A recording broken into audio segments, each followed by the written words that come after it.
प्यारे बच्चों, आज हम इकाई फर्स्ट के 4th चैप्टर वैद्युत विभव को करने जा रहे हैं। तो जब हमने विद्युत विभव लिखा है तो इसका मीनिंग भी कुछ होगा।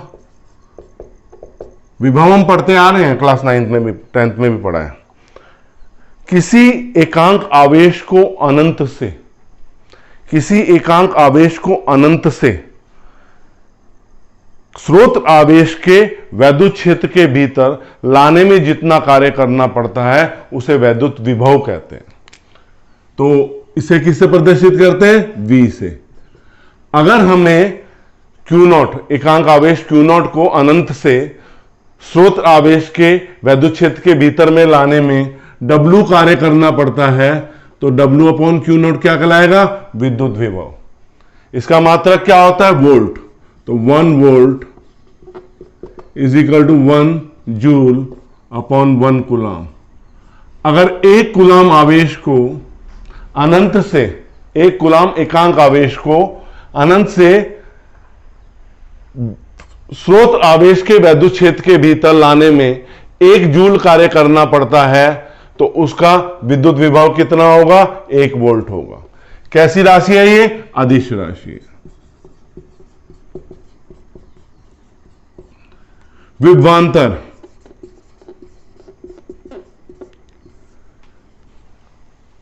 विभवांतर कैसे हम करते हैं कि स्रोत आवेश के वैद्युत क्षेत्र में किसी एकांक घन आवेश को एक बिंदु से दूसरे बिंदु तक ले जाने में जितना कार्य करना पड़ता है उसे विभवांतर कहते हैं। जैसे मैं धनात्मक आवेश को ले जा रहा हूं, धनात्मक आवेश क्या होता है? उच्च विभव से निम्न विभव की ओर जाता है, तो विभवांतर क्या हो जाएगा? VA माइनस VB क्या हो जाएगा? A से B तक ले जाने में किया गया कार्य अपॉन एकांक घन आवेश। इसका मात्रक भी वोल्ट ही होता है। 1 volt is equal to 1 joule प्रति कूलाम होता है, राइट। तो विभवांतर या विद्युत विभव क्या है? यह वो राशि है जो ये डिसाइड करती है कि आवेश एक वस्तु से दूसरे वस्तु में प्रवाहित होगा या नहीं होगा। मतलब जब विभवांतर होगा तब आवेश एक वस्तु से दूसरी वस्तु में प्रवाहित होगा, और विभवांतर नहीं होगा तो आवेश प्रवाहित नहीं होगा। अब हम अपने नेक्स्ट डेरिवेशन पे आते हैं। किसी बिंदु आवेश के कारण वैद्युत विभव, किसी बिंदु आवेश के कारण वैद्युत विभव। हमारे पास ये एक स्रोत आवेश है Q, O बिंदु पर है। हमें एकांक घन आवेश को, जो जैसे इसकी परिभाषा है, अनंत से स्रोत आवेश के वैद्युत क्षेत्र के भीतर बिंदु C तक लाना है, जो बिंदु O से R दूरी पर स्थित है।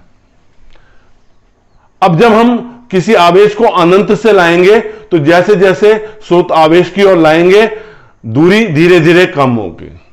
माना ये किसी समय A बिंदु पे कौन सा आवेश? Q0 आवेश। ये दूरी कितनी है? x है। जब ये दूरी x है तो इनके बीच में दोनों धनात्मक आवेश है, प्रतिकर्षण बल काम करेगा, मतलब भार की ओर काम करेगा। तो बल कितना हो गया? Physical to 1/4 epsilon naught Q0 upon x square. अब इस आवेश को A से B तक लाएं। जब A से B तक लाए तो बल तो सीधे हाथ की ओर काम कर रहा है और जो विस्थापन हो रहा है वो उल्टे हाथ की ओर हो रहा है, तो दोनों के बीच में कोण कितना हो जाएगा? 180 डिग्री। तो A से B तक लाने में किया कार्य Q0 को, तो dW कितना हो जाएगा? F dx cos 180 degree, that is F dx -1, मान रख दिया माइनस, F का मान कितना? 1/4 epsilon naught Q naught X square dx। अब आवेश को अनंत से, क्यू नॉट को अनंत से आर दूरी तक लाने में किया कार्य।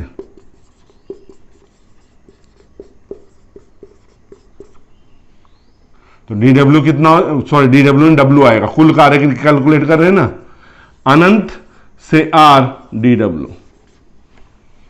राइट। अब हम मान रख देंगे डब्ल्यू, तो dw का मान क्या था, यहां अनंत से R minus 1/4 epsilon naught Q naught X square dx minus Q naught upon 4 epsilon naught अनंत से आर एक्स की पावर -2 dx। जब इसका समाकलन करेंगे कितना मिल जाएगा madam, minus Q naught 4 epsilon naught बाहर है, इसका समाकलन होगा एक्स की पावर -2 + 1 अपॉन -2 + 1 अनंत से आर। ये कितना हो गया, minus Q naught 4 epsilon not x की पावर -1 अपॉन -1 अनंत से आर। माइनस बाहर ले लेते हैं -1, तो minus Q not -1 4 epsilon not, इसे लिख देंगे एक्स की पावर -1 को 1/x अनंत से आर। तो माइनस माइनस हट जाएगा, अब आपके पास क्या बचेगा, W is equal to q naught 4 epsilon naught 1/r minus 1/∞। तो ये क्या होता रहेगा, q naught 4 epsilon naught 1/r minus 0। 1/∞ का मान क्या होता है, 0 होता है। तो W का मान कितना आ गया हमारे पास, 1/4 epsilon naught Q not R। विद्युत विभव की परिभाषा से V क्या है, W upon Q not, 1/4 epsilon naught Q naught upon R divided by Q not.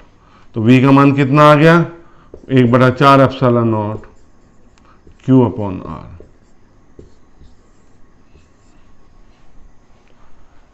अब हमारा नेक्स्ट टॉपिक आता है वैद्युत स्थितिज ऊर्जा।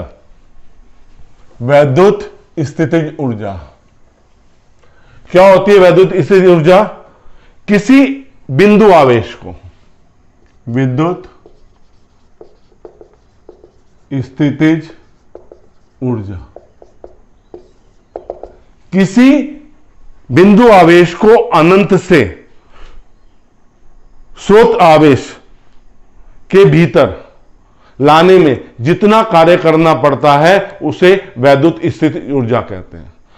विद्युत विभव में एकांक घन आवेश था, राइट, यहां एकांक नहीं है, यहां किसी बिंदु आवेश को अनंत से स्रोत आवेश के वैद्युत क्षेत्र के भीतर लाने में जितना कार्य करना पड़ता है उसे वैद्युत स्थितिज ऊर्जा कहते हैं। अब दो आवेश हो गए, दोनों मिलकर निकाय बनाएंगे। इसके डेरिवेशन के लिए हम क्या करते हैं, हम बिंदु आवेश के लिए जगह क्या ले लेते हैं, Q1 ले लेते हैं। वही प्रोसीजर फॉलो करते हैं, हमें अनंत से लाना है, किसी इंस्टेंट पे वो आवेश कहां पे है, किसी समय पे ए बिंदु पर, तो कितना बल कार्य करेगा, Q1 1/ε0 Q1 upon x square. अब ए से बी लेंगे, वही कोण कितना हुआ, बल सीधे दिया हाथ की ओर कर रहा है, ये उल्टे हाथ की ओर कर रहा है, 180 डिग्री आ गया, मान रख दिया। फिर जब मान रखा तो बस आपको Q0 को Q1 से बदलना है, बाकी सब डेरिवेशन ऐसे ही चलेगा।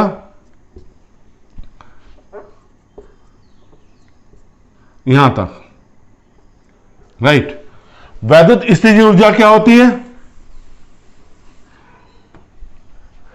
कार्य के बराबर होती है, U = W। इसका मात्रक जूल होता है और कैसी राशि है, अदिश राशि है। तो U कितना हो जाएगा, 1/4 epsilon not Q1 upon R। बस सेम डेरिवेशन होना है, Q0 की जगह हमें Q1 लिखना है, right.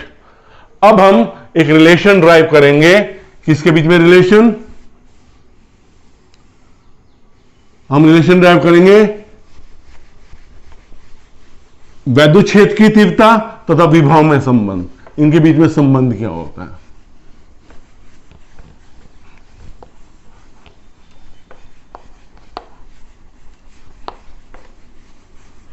Right,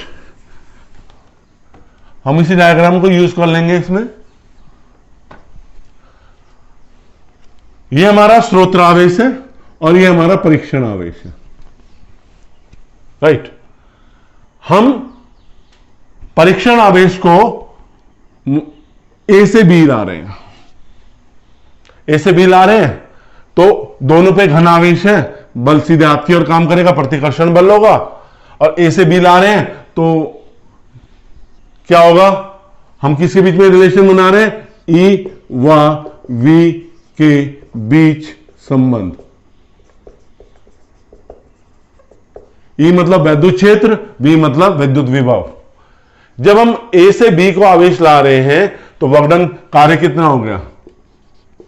dw vector f dot dx, ये हो गया f dx cos 180 degree, f dx -1, f का मान कितना है?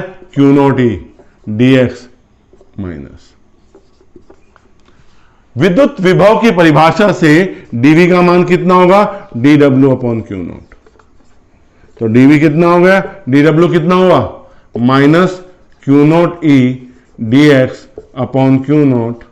तो dv is equal to minus E dx। तो E इज इक्वल टू क्या हो गया? Minus dv by dx।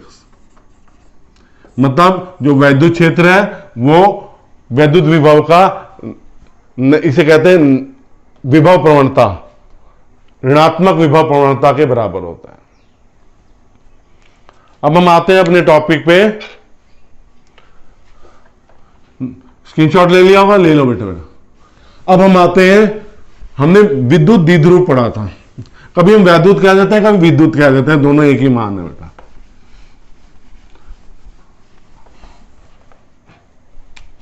विद्युत द्विध्रुव के कारण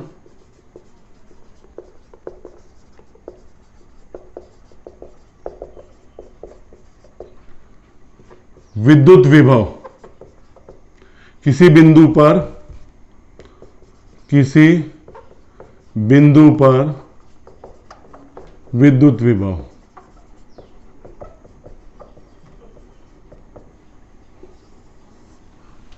यह हमारा एक वैद्युत द्विध्रुव है, प्लस माइनस, यहां पे ए आवेश, यहां पे बी आवेश, ये इसका केंद्र बिंदु। हम पहला केस कौन सा ले रहे हैं? अक्षीय स्थिति में।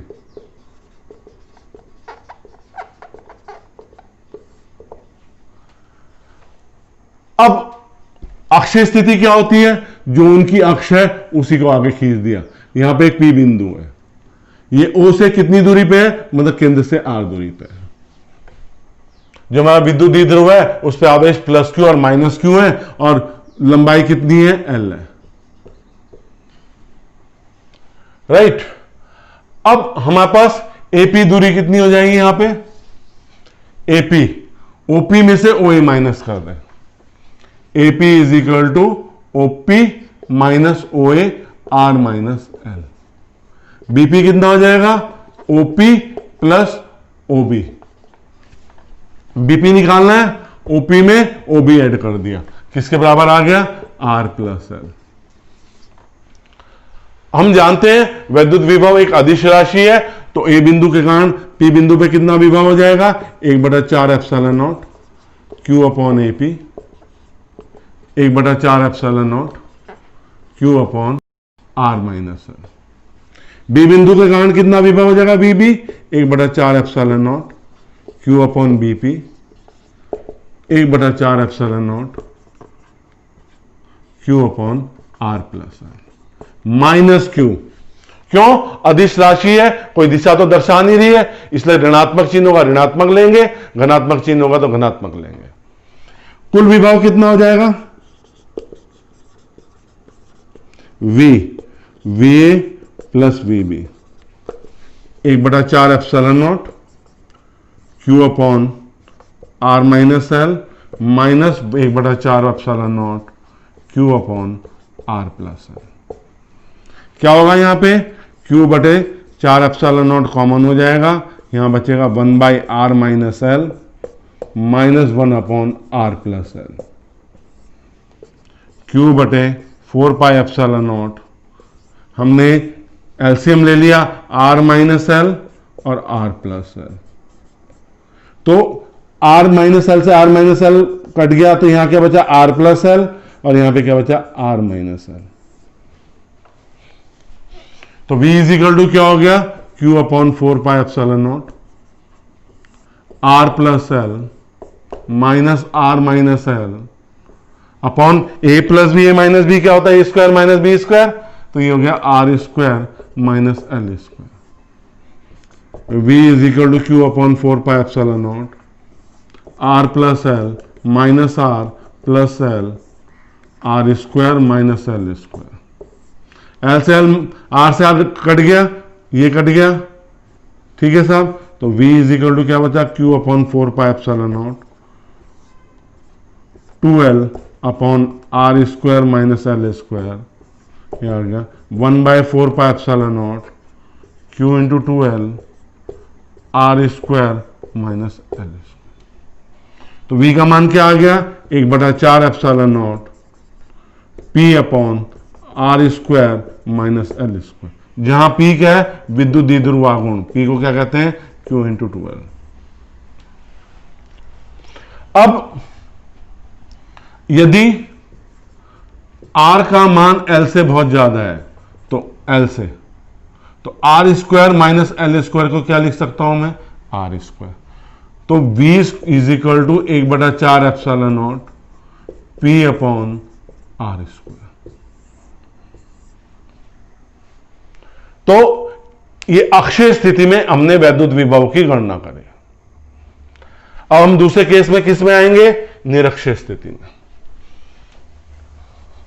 निरक्षीय स्थिति में क्या होता है कि हम उसके परपेंडिकुलर बाइसेक्टर मतलब अभिलंबत जाते हैं, किसकी अक्ष के, वैद्युत द्विध्रुव आघूर्ण की दिशा के लंबत। तो इसके लिए भी हमने एक वैद्युत द्विध्रुव लिया जो प्लस क्यू और माइनस क्यू आवेशों से मिलकर बना है, जिसके आवेशों के बीच की दूरी कितनी है, 2l है। इसे थोड़ा बड़ा ले लेंगे आज, ठीक है, थोड़ा सा बड़ा होगा, प्लस क्यू माइनस क्यू, ये ए बिंदु, ये बी बिंदु, ये इसका केंद्र। कौन सी स्थिति में जा रहे हैं हम, सेकंड पॉइंट में, निरक्षीय स्थिति में। निरक्षीय स्थिति में, निरक्षीय स्थिति में क्या होगा, लंबवत दूरी में जा रहे हैं, ये P बिंदु है, ये R दूरी, ये लंबाई L और ये लंबाई L। इसके केंद्र बिंदुओं से एक लंबवत R दूरी पर एक बिंदु P है जहां पे वैद्युत विभव की गणना करनी है। साहब इसे इससे ज्वाइन कर दिया, इसको इससे ज्वाइन कर दिया। तो अगर हम ले त्रिभुज AOP में, AP स्क्वायर किसके बराबर आ गया, OP square, OP square plus OA square, R square plus L square. तो AP का मान कितना हो गया, under root R square plus L square. BP का मान भी इतना ही होगा। अब A बिंदु के कारण विभव कितना होगा, VA 1/4 epsilon naught Q upon AP, 1/4 epsilon naught Q upon R square plus L square under root. B बिंदु के कारण क्या होगा, 1/4 epsilon naught Q upon BP, 1/4 epsilon naught Q upon minus Q upon under root R square plus L square. कुल विभव कितना हो जाएगा P बिंदु पर, तो V इज इक्वल टू क्या हो जाएगा, VA प्लस VB। तो V 1/4 epsilon naught Q upon under root R square plus L square minus 1/4 epsilon naught Q upon under root R square plus L square. ये cut जाएंगे, तो निरक्षीय स्थिति में विभव क्या होता है? शून्य होता है। कभी कभी ऐसे भी क्वेश्चन पूछ सकते हैं, वैद्युत द्विध्रुव की किस स्थिति में विद्युत द्विध्रुव के कारण किसी बिंदु की किसी स्थिति में विद्युत विभव शून्य होता है, वो कौन सी स्थिति होती है? निरक्षीय स्थिति। अक्षय स्थिति में नहीं शून्य होता है। अब हम अपने चैप्टर के लास्ट डेरिवेशन पे आते हैं। उसमें क्या कि एक समान